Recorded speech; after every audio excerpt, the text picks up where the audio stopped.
I think, I'd love just, we're hitting on so many things, and I love it. And I know we're, talking about first fires, memorable fires. There's one thing I want to talk about that you brought up, and it just piques my interest because I'm not a career fireman, but I spent, just for everybody listening, Fairview in Poughkeepsie, New York is like a second home to me. You guys, I was a volunteer here with the career staff. It was a combination department, still is, but limited in volunteers. And I felt very much that I think at some point I proved myself to be somewhat of an equal to the career staff, and you guys always treated me very well here. And this is 20 years ago when I was here. And I enjoyed it, and I was here, Craig, when you got hired. And I'm curious about the firehouse, and not just Fairview, but everywhere, right? You mentioned Jerry's cooking. How important is it, do firehouses still do meal together? And two, if they don't, does it take away from the team? Because I always thought when I was here that mealtime was awesome. It was cooked together, guys worked together, we all sat down and broke bread together. And I think that was hugely important. I think it's not just in the career department, in the volunteer side too, but I think it's that camaraderie in the kitchen. I think it's a lot of what goes back and forth. And I think that part of the fire service adds to the brotherhood, adds to the camaraderie. I don't know if you speak to that. It doesn't have to be here per se, just in general. I think the fact of our space downstairs, the limited. Yeah, right. Listen, you could, put a pot on a stove and then go take a piss in 3 steps, and then you turn around, you're sitting at a table Right. that's technically for maybe 4 or 5 people, and you're trying to stuff 6 or 7. Yeah, around you guys have a tough spot it's here. It's a tight. You cooked your own shit. Everybody had their favorites. Pete was steak, rice, and peas. Yep, that always. was a guarantee. Every fourth day, you were at Pete's turn, you were getting steak, rice, and peas.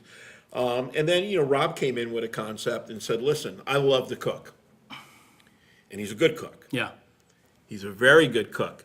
So Rob would cook. So we'd all kick into a kitty, and Rob would go out and buy his food, which And then you have those picky eaters, which is me. I don't like a lot of condiments or everything on it. So Rob would compensate that for me.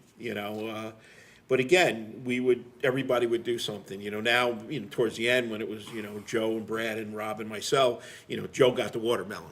Right. We all made sure Joe. This kid eats watermelon like. Is that right? Oh, yeah. Yeah. Hold on, everybody. We're getting a big emergency here in Dutchess County. The sky's gonna fall once again. Yeah.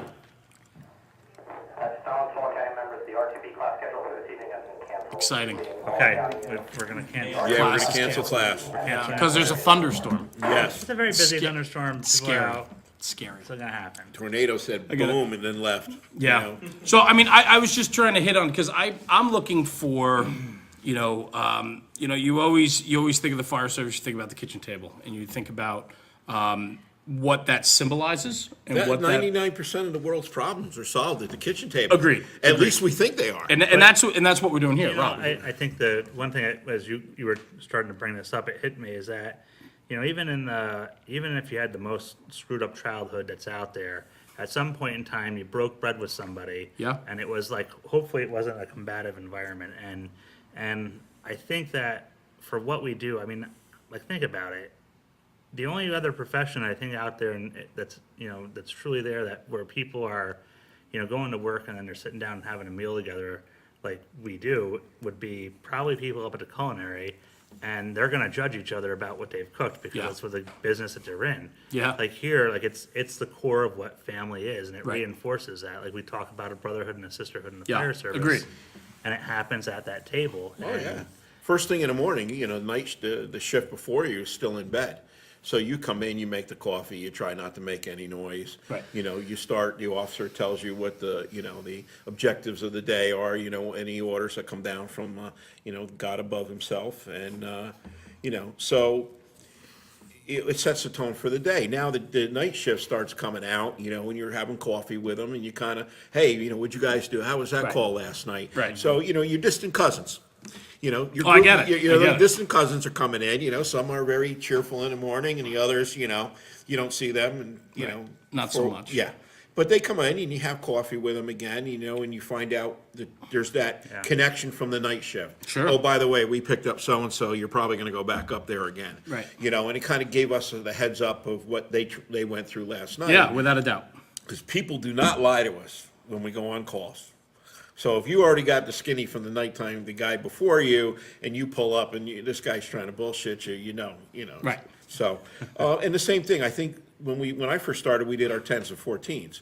So you did your 10-hour shift and then you switched it over to the night shift, where now the 24s, I think it gave more of that family thing, because now I'm with these guys for 24 hours. Yeah. And Rob can tell you that, you try to leave here for 3 days, but with the amount of overtime and the minimum manning, you're here constantly. Yeah. But again, you try to clear yourself when you leave here. When the guys would come in the morning and we would see somebody walking around on their cell phone out in the back parking lot, and somebody else would come in and I would say, hey, how you doing? You here? Oh yeah, I'm here. No. Are you here? Yeah.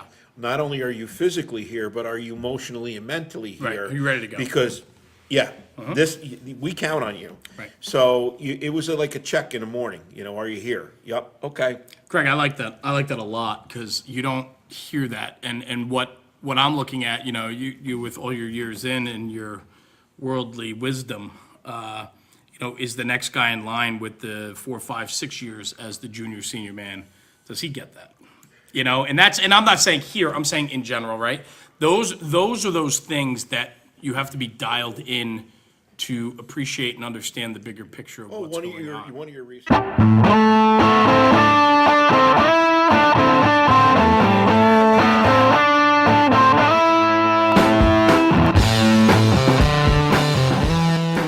Hey everybody, it's Robert with National Fire Radio. Thanks for tuning in. Catch up with us on social media. We got SoundCloud, National Fire Radio, YouTube, National Fire Radio, Instagram, National Fire Radio, and always Facebook, National Fire Radio. Guys, check us out. Take care. Be safe.